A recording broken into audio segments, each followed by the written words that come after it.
Hello students, हम पढ़ रहे हैं एल्डिहाइड और कीटोनों के निर्माण की विधियाँ। दो विधियाँ हमने पढ़ ली हैं, आज है तीसरी विधि, एल्केनोइक अम्लों के कैल्शियम लवणों के शुष्क आसवन द्वारा। एल्केनोइक अम्लों के कैल्शियम लवण क्या होते हैं, पहले ये देख लेते हैं। हम जानते हैं ये है एल्केनोइक अम्ल। अगर इसका हमें सोडियम लवण बनाना होता है, ये पहले हम बात कर चुके हैं, तो हम क्या करते हैं, एच के जगह क्या लिख देते हैं, एन लिख देते हैं। ये सोडियम लवण हो गया, सोडियम एल्केनोइट। पोटेशियम लवण बनाना होता है तो इस H को हटाकर क्या जोड़ देते हैं, पोटेशियम। तो ये क्या हो गया, पोटेशियम एल्केनोइट। इसी तरह से कैल्शियम लवण बनाते हैं, लेकिन कैल्शियम के ऊपर +2 आवेश होता है, इसलिए एक कैल्शियम परमाणु के साथ 2 RCOO जोड़ते हैं। समझ गए बात को? यानी कि एक कैल्शियम आयन के साथ एल्केनोइक अम्ल के 2 अणु अभिक्रिया करते हैं तो किसका निर्माण होता है, कैल्शियम एल्केनोइड का निर्माण होता है। इसको इस तरह से भी लिख सकते हैं, RCOO की होल ट्वाइस Ca। ठीक है ना। एल्यूमिनियम लवण बनाना हो तो होल ट्राइस होता है, क्योंकि Al+3 होता है। तो ये है कैल्शियम लवण एल्केनोइक अम्लों का। इसको खोल कर लिखना चाहें या एक उदाहरण के साथ देखें, जैसे CH3 C⋯O OH, ये क्या है, एसिटिक अम्ल है। एसिटिक अम्ल के 2 अणु कैल्शियम के एक परमाणु के साथ अभिक्रिया करेंगे या कैल्शियम आयन के साथ अभिक्रिया करेंगे, तो यहाँ से दोनों हाइड्रोजन हटाकर दोनों ऑक्सीजन किसके साथ जोड़ दो, Ca के साथ जोड़ दो। ये क्या बन गया, कैल्शियम एल्केनोइट, CH3 COO की होल ट्वाइस Ca। फार्मिक अम्ल क्या होता है, HCOOH। तो HCOO यानी कि फार्मिक अम्ल का कैल्शियम लवण इस तरह से बनेगा। तो ये जो कैल्शियम लवण बना रहे हैं, इनका शुष्क आसवन करके हम एल्डिहाइड और कीटोन बना सकते हैं। इसमें 3 प्रकार की विधियां पढ़ेंगे। कौन कौन सी हैं? पहली विधि है कैल्शियम फार्मेट HCOO की होल ट्वाइस Ca के शुष्क आसवन से फॉर्मेल्डिहाइड बनता है। यानी कि पहली विधि है फॉर्मेल्डिहाइड के निर्माण की। दूसरी विधि है फॉर्मेल्डिहाइड के अलावा कोई एल्डिहाइड बनाना है तो वो कैसे बनाएंगे। और तीसरी विधि है कीटोन के निर्माण की। ध्यान रखना हम किस सीक्वेंस से पढ़ रहे हैं, जो हमारा क्रम है पढ़ने का वो क्या है, पहले फॉर्मेल्डिहाइड का निर्माण पढ़ेंगे। उसके लिए अभिकारक ध्यान में रखना है आपको कि कैल्शियम लवणों से हम एल्डिहाइड और कीटोन बना रहे हैं, एल्केनोइक अम्लों के कैल्शियम लवणों से। तो सबसे पहला लवण कौन सा ले रहे हैं, कैल्शियम फार्मेट। कैल्शियम फार्मेट से किसका निर्माण होगा, फॉर्मेल्डिहाइड का। उसके बाद फॉर्मेल्डिहाइड के अलावा जो भी एल्डिहाइड होंगे उनके लिए जो अभिकारक होंगे उनकी बात करेंगे। पहले बात करते हैं फॉर्मेल्डिहाइड का निर्माण। कैल्शियम फॉर्मेट की संरचना अभी देखी थी हमने, इस तरह की है। फार्मिक अम्ल के 2 अणु जब कैल्शियम आयन के साथ अभिक्रिया करते हैं तो कैल्शियम फॉर्मेट का निर्माण होता है। जो शुष्क आसवन होता है उसमें हम उत्पाद का अनुमान कैसे लगाते हैं, देखिए हम एक कट लगाते हैं, या तो कट यहाँ से शुरू होगा या फिर यहाँ से होगा। अगर हमने कट यहाँ लगाया, ऊपर वाली संरचना में कट यहाँ लगाया है, तो नीचे वाली संरचना में वो कट यहाँ होगा, कार्बन और ऑक्सीजन के बीच में। ध्यान रखना मैं क्या कह रहा हूँ। ऊपर वाली संरचना में हमने कार्बन और हाइड्रोजन के बीच कट लगाया है, तो नीचे वाली संरचना में कट कहाँ होगा, कार्बन और ऑक्सीजन के बीच में होगा। कट के जो अलग हुए, ऊपर वाली संरचना में कट के कौन अलग हुआ है, H, और नीचे वाली संरचना में ये HCO कट के अलग हुआ है, ये आपस में जुड़ जाते हैं। यानी कि HC⋯O, ये कार्बन का ये बंध कटा है, तो इस कार्बन के साथ ये हाइड्रोजन आकर जुड़ जाता है, HCHO। ये क्या है, फॉर्मेल्डिहाइड। और ये आपस में पुनर्विन्यासित होकर क्या बना लेता है, CaCO3, कैल्शियम कार्बोनेट सह उत्पाद के CaCO3 सह उत्पाद के रूप में अलग हो जाता है। ठीक है ना। बस इसमें आपको ध्यान रखना है कि कट किस तरह से लगाते हैं। मान लिया आपने इसको इस तरह से लिख दिया,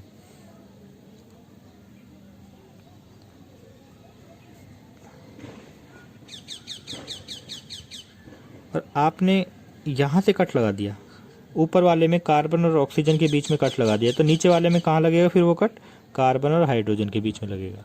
उत्पाद में कोई भी परिवर्तन नहीं आएगा। बस ये कट का ध्यान रखना कि एक ऊपर वाले में जो कट लगाया है नीचे वाले में उससे अगले वाले बंद में कट लगाना है।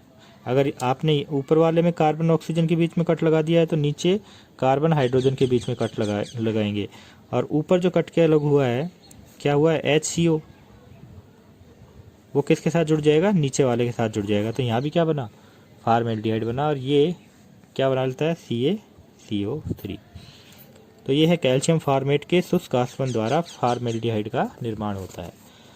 दूसरी विधि है कैल्शियम फॉर्मेट तथा कैल्शियम एल्केनोइड, यानी कि कैल्शियम फॉर्मेट के अलावा किसी भी कार्बोक्सिलिक अम्ल के कैल्शियम लवण के मिश्रण के शुष्क आसवन से फार्मेल्डिहाइड के अलावा अन्य एल्डिहाइड प्राप्त होते हैं। यानी कि यहाँ पर हमें दो प्रकार के कैल्शियम लवण लेने होंगे। एक तो होगा अपना कैल्शियम फॉर्मेट और दूसरा कोई भी हो सकता है। एक तो होगा कैल्शियम फॉर्मेट और दूसरा कोई भी हो सकता है। जो दूसरा होगा उसी के आधार पे बनने वाला एल्डिहाइड निर्धारित होगा। समझ गए? तो हम एक उदाहरण से पहले इसको देखते हैं, फिर एक उदाहरण से समझेंगे। ये कोई कैल्शियम एल्केनोइड लिया है, इसकी अभिक्रिया किसके साथ करवा रहे हैं, कैल्शियम फॉर्मेट के साथ करवा रहे हैं। तो इसमें भी इसी तरह से कट लगाएंगे, लेकिन इनमें ऊपर नीचे वाले भाग नहीं जोड़े जाते, इनमें आमने सामने जो अलग हुए कट कर वो जोड़े जाते हैं। तो जैसे पहले इसमें कट लगाया कार्बन और ऑक्सीजन के बीच में, तो नीचे वाला कट कहाँ होगा, कार्बन और इस R के बीच में होगा। ठीक है, इसमें जब हमने कट लगा दिया है तो आगे वाले में हम अपनी मर्जी से कट नहीं लगा सकते। ठीक है ना, कारण हमें क्या बनाना है, एल्डिहाइड। तो एल्डिहाइड बनाना है तो देखिए ऊपर जो कटा RCO, तो इसके साथ सिर्फ और क्या जोड़ना है, एक H जोड़ना है। इसलिए अब हमें जो कैल्शियम फॉर्मेट है इसमें जो कट लगेगा वो कार्बन और हाइड्रोजन के बीच में लगेगा, और फिर नीचे वाला कट कहाँ लगेगा, कार्बन और ऑक्सीजन के बीच में। तो इसको देखकर फिर आगे वाले में कट लगाया जाता है। तो देखिए इसके ऊपर वाले भाग में जो कट के अलग हुआ वो किसके साथ जुड़ेगा, कैल्शियम फॉर्मेट के ऊपर वाले भाग में जो कट के अलग हुआ है वो उसके साथ जुड़ जाएगा। RCO के साथ क्या जुड़ जाएगा, H। तो ये क्या बना, RCHO। कोई भी एक एल्डिहाइड प्राप्त हुआ है फॉर्मेल्डिहाइड के अलावा। और नीचे देखो यहाँ R कट के अलग हुआ है और यहाँ CHO कट के अलग हुआ है, तो इसके साथ भी क्या जुड़ जाएगा, RCHO। ये भी वही उत्पाद बनेगा जो ऊपर बना था, इसलिए हमने क्या लिख दिया है, 2RCHO। एक कैल्शियम कार्बोनेट यहाँ से अलग होता है और एक कैल्शियम कार्बोनेट यहाँ से अलग होता है, तो इसलिए 2CaCO3। तो यहाँ ये रटने की जरूरत नहीं है कि ये कैसे संरचना बनी हुई थी, ये कैसे बनी हुई थी, तो इसको इस तरह से रटने की जरूरत नहीं है। बस आपको कट लगाना आ गया है तो आपका उत्पाद आसानी से बन जाएगा। जैसे एक बार तो मैं इसी की तरह सेट करके रखता हूँ। कोई एक उदाहरण लेते हैं हम कैल्शियम एसीटेट का।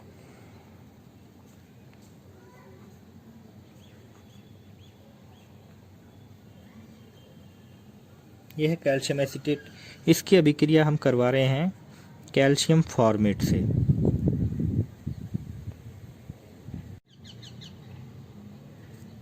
ये हो गया कैल्शियम फॉर्मेट। अब देखिए इसमें हम यहाँ से कट लगा रहे थे ऊपर वाले में, तो नीचे वाले में ये कट यहाँ लगेगा। ठीक है, इसको इस कट को देखकर आगे वाले में डिसाइड करते हैं कट इस यहाँ लगेगा फिर यहाँ लगेगा। अगर आपने कार्बन ऑक्सीजन के बीच में कट लगा दिया है तो आगे वाले में कार्बन हाइड्रोजन के बीच में कट लगेगा। और ऊपर अगर C और H के बीच में कट लग गया है तो नीचे कहाँ लगेगा, C और O के बीच में लगेगा। यहाँ इस वाले लवण में जो ऊपर कट के अलग हुआ है वो इस वाले भाग में जो ऊपर कट के अलग हुआ है उससे जुड़ जाएगा CH3। ये देखो ये इसके साथ जुड़ेगा, CH3CO किसके साथ जुड़ जाएगा, H के साथ। तो क्या बना, CH3CHO, एसिटाल्डिहाइड का निर्माण हुआ। नीचे देखो ये CH3 कट के अलग हुआ है तो ये इसके साथ जुड़ेगा, तो ये भी क्या है, CH3CHO।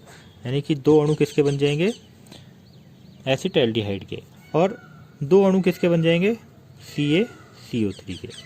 अब मैं क्या कह रहा हूँ आपसे कि मैं इन दोनों को दोबारा लिखता हूँ या इनकी संरचना चेंज कर देता हूँ। अब की बार मैं इस तरह से लिख देता हूँ इनको,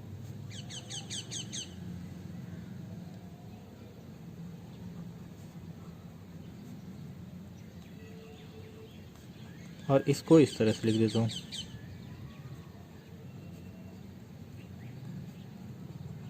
मैं आपको बताना चाह रहा हूँ कि ये संरचनाएं रटने की ज़रूरत नहीं है, बस आपको पता होना चाहिए कि बना क्या रहे हैं। हम बना रहे हैं एल्डिहाइड, और वो हमें दिखना चाहिए कि एल्डिहाइड कहाँ से बन रहा है। पहले वाले में हम अपनी मर्ज़ी से कट लगा देते हैं। मान लिया आपकी बार आपने कार्बन और एल्किल समूह के बीच में कट लगाया, तो नीचे वाले में लगेगा कार्बन और ऑक्सीजन के बीच में। ठीक है। तो फिर इस आगे वाले में जो कट लगेगा वो इसको देख कर लगेगा। यहाँ CH3 कट के अलग हुआ है, तो यहाँ हमें CHO चाहिए ऊपर। CHO ये है, तो हम अगर यहाँ लगा देंगे कट, तो ये CH3 के साथ हाइड्रोजन ही जुड़ पाएगा। इसीलिए हमें CH3 के साथ कौन जोड़ना है? CHO। तो ये कार्बन और ऑक्सीजन के बीच में कट लगेगा। और ऊपर वाले को देखकर नीचे वाले में कट लगाते हैं। कार्बन ऑक्सीजन के बीच में कट लग गया, तो फिर नीचे वाला कट कहाँ लगेगा? कार्बन हाइड्रोजन के बीच में। तो ये हमारे कट लग गए हैं। अब हमें बस जोड़ना है। इस CH3 के साथ क्या जोड़ना है? CHO। और यहाँ देखो CH3CO कट के अलग हुआ है, इस CO के साथ इधर कट के कौन अलग हुआ है? हाइड्रोजन, तो वो जुड़ जाएगा। ये दोनों आपस में जुड़ेंगे, CH3 C double bond O, और इस कार्बन के साथ ये हाइड्रोजन जुड़ गया, यानी कि क्या बना ये? CH3CHO। और ऊपर भी यही बन रहा है, इस CH3 के साथ ये CHO जुड़ गया, तो दो अणु किसके बन जाते हैं? एसिटाल्डिहाइड के। ठीक है ना। इस तरह से हमें ये ध्यान में रखना है कि फॉर्मल्डिहाइड के अलावा कोई एल्डिहाइड हमें बनाना है तो दो तरह के कैल्शियम लवण लेने पड़ेंगे। एक तो कैल्शियम फॉर्मेट, और दूसरा कोई भी कैल्शियम फॉर्मेट के अलावा कैल्शियम एल्केनोइड ले सकते हैं। और तीसरी अभिक्रिया है कीटोन के निर्माण की। इसमें सिर्फ एक ही प्रकार का कैल्शियम लवण लेंगे, लेकिन वो कैल्शियम फॉर्मेट नहीं होगा। कैल्शियम फॉर्मेट के अतिरिक्त अन्य किसी भी कैल्शियम एल्केनोइड के शुष्क आसवन से कीटोन प्राप्त होते हैं। तो जैसे हमने कैल्शियम फॉर्मेट में कट लगाया था, वैसे इसमें करते हैं, लेकिन यहाँ पर H नहीं होगा। H की जगह कोई भी एल्किल समूह हो सकता है, जिससे कि हमें क्या प्राप्त होगा? कीटोन ही मिलेगा। यहाँ देखो, ये CO के बीच में कट लगाया है, तो ये कट कहाँ होगा? R और C के बीच में होगा, तो ये RCOR आपस में जुड़ जाएंगे, और ये क्या कहलाता है? कीटोन कहलाता है। इसको एक उदाहरण से समझें तो इस तरह से हम देख सकते हैं। मान लिया हमने ये लिया C2H5CO कैल्शियम, ये है Ca, कैल्शियम प्रोपेनोइट। कैल्शियम प्रोपेनोइट से किस प्रकार का उत्पाद हमें प्राप्त होता है? तो कैल्शियम लवण को देखकर हमें पता चल गया कि ये कैल्शियम फॉर्मेट तो है नहीं, यानी कि एल्डिहाइड तो बनेगा नहीं। तो कैल्शियम फॉर्मेट नहीं है और सिर्फ एक ही प्रकार का अभिकारक है, तो इससे क्या बनेगा? कीटोन बनेगा। कौन सा बनेगा? बस यही देखना है। फिर हमें कट लगाना है। मान लिया ऊपर आपने यहाँ कट लगा दिया, कार्बन और इस कार्बन के बीच में, तो नीचे का कट कार्बन ऑक्सीजन के बीच में होगा। ऊपर नीचे वाले को आपस में जोड़ देंगे। नीचे कट के क्या हुआ है? अलग C2H5 C double bond O, इसके साथ कौन जुड़ जाएगा? C2H5। तो ये क्या बना? कीटोन बना। कौन सा कीटोन बना? 5 कार्बन का कीटोन क्या होता है? पेंटेनोन, पेंटेन 3 ओन, और ये CaCO3 बाई प्रोडक्ट के रूप में अलग हो जाता है। ठीक है। तो ये थी कैल्शियम लवणों के शुष्क आसवन द्वारा फॉर्मेल्डिहाइड, फॉर्मेल्डिहाइड के अलावा कोई एल्डिहाइड और कीटोन के निर्माण की 3 विधियाँ। अगली विधि है एल्कीन के ओजोनी अपघटन द्वारा। ये तो अभिक्रिया आप पहले भी पढ़ चुके हो 11वीं क्लास में। एल्कीन ओजोन से अभिक्रिया करके ओजोनाइड बनाती है। ओजोनाइड जिंक चूर्ण की उपस्थिति में जल अपघटन करने पर एल्डिहाइड तथा कीटोन देते हैं। जो ओजोनाइड है, जिंक चूर्ण की उपस्थिति में जल अपघटन करने पर एल्डिहाइड तथा कीटोन देते हैं। पहली अभिक्रिया एथिलीन से फॉर्मेल्डिहाइड बनता है। एथिलीन की अभिक्रिया ओजोन से करवाई, और ये मैंने बताया था आपको कि जो भी एल्कीन ले रहे हैं, उस एल्कीन में जिन 2 कार्बनों के बीच में द्विबंध है, वो द्विबंध तो हटा दो, और ओजोन के 3 ऑक्सीजन उन दोनों कार्बनों से एक चक्रीय संरचना में जोड़ दो। 1 ऑक्सीजन ऊपर रखो और 2 ऑक्सीजन इन दोनों कार्बनों के नीचे रखो, और इन 5 ही परमाणुओं को 2 कार्बन और 3 ऑक्सीजन एक चक्रीय संरचना में जोड़ दो, ये ओजोनाइड होता है। और फिर इस ओजोनाइड की अभिक्रिया H2O से करवाते हैं जिंक की उपस्थिति में। तो एक कट लगाते हैं तिरछा। कट इस तरह से होगा कि ऊपर वाला ऑक्सीजन के दोनों बंध कट जाएंगे और ये ऊपर वाला कट दोनों साइड से लगेगा और दोनों ऑक्सीजन के बीच में दोनों कट आकर ख़त्म होंगे। ठीक है ना, 2 कट लगेंगे, दोनों ही कट नीचे वाले दोनों ऑक्सीजनों के बीच में आकर ख़त्म होते हैं और ऊपर वाले ऑक्सीजन के दोनों बंध टूट जाते हैं।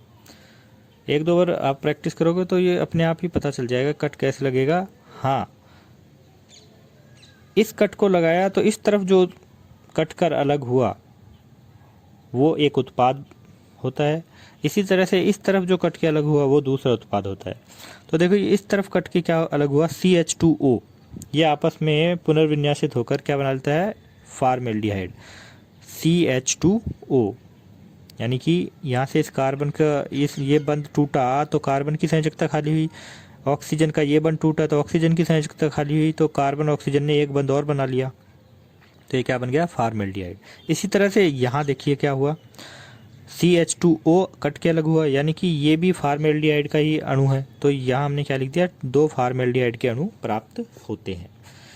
और ये जो ऑक्सीजन अलग हुआ, ये ऑक्सीजन इस H2O के साथ जुड़कर H2O2 का निर्माण कर लेता है, फॉर्मेल्डिहाइड। इसीलिए हमने क्या हाइड्रोजन पेरोक्साइड, तो इसीलिए हमने यहाँ माइनस में लिखा है H2O2। ये H2O के साथ ये ऑक्सीजन जुड़कर क्या बना लेता है, H2O2। यहाँ पर देखिए, क्योंकि ये H2O2 एक ऑक्सीकारक का काम करता है, इसीलिए हम H2O के साथ जिंक का प्रयोग करते हैं, क्योंकि ये जिंक बनने वाले H2O2 का विघटन कर देता है। ये दूसरी अभिक्रिया है, इतनी ज़्यादा महत्वपूर्ण तो नहीं है, लेकिन BSc में जब फर्स्ट ईयर में आप आते हो तो यहाँ से भी एक क्वेश्चन बन जाता है। बोर्ड क्लास है तो हो सकता है कि आपके लिए ये क्वेश्चन बना दिया जाए कि जिंक का प्रयोग क्यों किया जाता है। तो आपका उत्तर क्या होगा कि अभिक्रिया में बनने वाले H2O2 को नष्ट करने के लिए जिंक का उपयोग किया जाता है। जिंक हाइड्रोजन पेरोक्साइड का अपघटन करके उसे H2O में बदल देता है। अब देखिए, ये दूसरी प्रकार की एल्कीन ली, करना इसमें भी वही है, दोनों बंध हटाओ, ओजोनाइड बनाओ। ये कट लगाया तो यहाँ देखिए क्या बना, एल्डिहाइड बना, CH3CHO। इधर भी क्या बना, CH3CHO। अब यहाँ देखिए, ये एक और एल्कीन ली, दोनों बंध हटाए, 3 ऑक्सीजन बीच में सेट करे, चक्रीय संरचना बनी, ये है ओजोनाइड। और इस ओजोनाइड में ये देखिए यहाँ कट लगाया और एक कट ऐसे लगाया, तो इस तरफ क्या अलग हुआ, CH3COCH3, यानी कि अब की बार क्या बना है, कीटोन। और कीटोन के रूप में क्या मिला है हमें, एसीटोन। इस तरफ भी क्या बना है, CH3COCH3, यानी कि हमारी एल्कीन निर्धारित करेगी कि एल्डिहाइड बनेगा या कीटोन बनेगा, ये अपनी एल्कीन पर निर्भर करता है। ठीक है, तो ये थी एल्कीनों का ओजोनी अपघटन। 5वीं विधि है एल्काइनों के जल योजन से। एल्काइनों की क्रिया तनु H2SO4 प्लस मर्क्यूरिक सल्फेट के मिश्रण की उपस्थिति में H2O से करवाने पर एल्डिहाइड और कीटोन प्राप्त होते हैं। मेथेनॉल इस विधि से नहीं बनाया जा सकता, कारण है कि जो एल्काइन है वो 2 कार्बन से शुरू होते हैं और मेथेनॉल में तो एक ही कार्बन होता है, तो एक कार्बन का एल्डिहाइड हम नहीं बना सकते। ठीक है, देखिए दोनों ही तरह के उत्पाद बना सकते हैं, एल्डिहाइड भी और कीटोन भी, बस एक फॉर्मेल्डिहाइड इसमें नहीं बना सकते। कारण मैंने बता दिया है कि 2 कार्बन से ही शुरू होता है उत्पाद, यहाँ अभिकारक और उत्पाद दोनों ही 2-2 कार्बन के होंगे। हमने सबसे पहले लिया एथाइन। एथाइन की अभिक्रिया H2O से करवाई इनकी उपस्थिति में, तो क्या होता है, एक पाई बंध टूटता है, पाई बंध के दोनों इलेक्ट्रॉन मान लिया इस कार्बन पे गए, तो ये कार्बन ऋण आवेशित हो गया और ये कार्बन धनावेशित हो गया। H2O किस में टूटता है, H प्लस में और OH माइनस में। तो देखिए ये OH माइनस, यहाँ से तो एक बंध टूट ही गया है, 2 बंध बचे हैं। इस कार्बन से क्या जुड़ा, H2O का OH और इस कार्बन से H, तो ये क्या बना, CHOH डबल बॉन्ड CH2, एक मध्यवर्ती उत्पाद बना। ये अस्थायी होता है, इसलिए इसमें पुनर्विन्यास होता है। और पुनर्विन्यास होगा तो देखिए किस तरह से होता है। हमें पता है कि OH के ऑक्सीजन पर 2 एकाकी इलेक्ट्रॉन युग्म होते हैं। तो ऑक्सीजन अपने एक एकाकी इलेक्ट्रॉन युग्म को कार्बन ऑक्सीजन के बीच में डालता है। एक बंध तो बना ही हुआ है और अपने 2 इलेक्ट्रॉन इधर डाल देता है। तो यहाँ एक बंध और बन जाता है। कार्बन 4 बंध बना सकता है। एक बंध और बनने से कार्बन 5 बंध बन जाते हैं। इसलिए ये कार्बन इस कार्बन के साथ एक पाई बंध को तोड़ देता है, यानी कि पाई बंध के इलेक्ट्रॉनों को इधर भेज देता है। तो देखिए क्या हुआ, ऑक्सीजन ने अपने इलेक्ट्रॉन यहाँ दिए तो ऑक्सीजन पर कैसा आवेश आ गया, धनावेश आ गया। और ऑक्सीजन अपने धनावेश को ख़त्म करने के लिए OH बंध के इलेक्ट्रॉनों को अपनी ओर खींच लेता है। ठीक है, तो यानी कि यहाँ से H अलग हो गया और इधर ये इलेक्ट्रॉन आए तो ये कार्बन कैसा हो गया, ऋणावेशित हो गया। ऑक्सीजन ने अपने धनावेश को ख़त्म करने के लिए दोनों इलेक्ट्रॉन छीन लिए थे, तो ये H किस में निकल गया, H प्लस में निकला। तो ये H प्लस कहाँ जाकर जुड़ जाता है, इस CH2 के साथ जाकर जुड़ जाता है और ये क्या बन जाता है, CH3। और ये क्या बन गया था, CHO बन गया था। और ये क्या बन गया, CH3, एक बंध टूट गया। तो क्या बना, CH3 CHO, एथेनॉल, एसिटाल्डिहाइड जिसे बोलते हैं। ये दूसरी प्रकार की एथाइन है जिसे बोलते हैं 1 प्रोपाइन। इसकी अभिक्रिया H2O से करवाई तो इसमें देखिए अपनी मर्जी से पाई इलेक्ट्रॉनों को नहीं भेज सकते। अब की बार ये पाई इलेक्ट्रॉन सिर्फ इसी कार्बन पे जा सकते हैं, इस कार्बन पे नहीं जाएंगे। क्यों, क्योंकि इस कार्बन पे पहले से ही इलेक्ट्रॉन दाता समूह CH3 जुड़ा हुआ है। तो इलेक्ट्रॉन यहाँ कैसे जा सकते हैं, ये जब कह रहा है कि मैं इलेक्ट्रॉन दाता समूह हूँ और मैं आपको इलेक्ट्रॉन दे रहा हूँ, तो आपको पाई इलेक्ट्रॉन लेने की ज़रूरत नहीं है। तो फिर ये पाई इलेक्ट्रॉन H2O को देखकर कहाँ जाएंगे, इस कार्बन के पास जाएंगे। तो ये कार्बन ऋणावेशित हो जाता है, ये कार्बन धनावेशित हो जाता है, एक बंध टूट जाता है। H2O का H प्लस और OH में विघटन होता है, तो ये OH जाएगा किसके पास, इस कार्बन के पास, और इस कार्बन के पास जाएगा ये हाइड्रोजन। तो देखिए क्या हुआ, OH यहाँ गया, ये OH यहाँ गया और इस कार्बन के पास आ गया हाइड्रोजन। तो ये संरचना बनी। ये भी मध्यवर्ती उत्पाद है, अस्थायी होता है। इसका भी पुनर्विन्यास होगा तो उसी तरीके से होगा। ऑक्सीजन का एक लोन पेयर इधर जाएगा तो यहाँ से हाइड्रोजन निकलेगा और ये हाइड्रोजन निकलकर यहाँ चला जाएगा और कार्बन ऑक्सीजन के बीच द्विबंध बन गया तो कार्बन यहाँ से एक बंध को तोड़ देता है। तो देखिए क्या बना, CH3 C double bond O और ये क्या बन गया, CH3। किसका निर्माण हुआ, कीटोन का। तो ये थी एल्काइनों के जल योजन से एल्डिहाइड और कीटोन का निर्माण। यहाँ भी एल्काइन के प्रकार के आधार पर ही एल्डिहाइड और कीटोन का निर्धारण होता है। अगली विधि है ग्रिग्नार अभिकर्मक के द्वारा, जिसे हम अगले वीडियो में देखेंगे।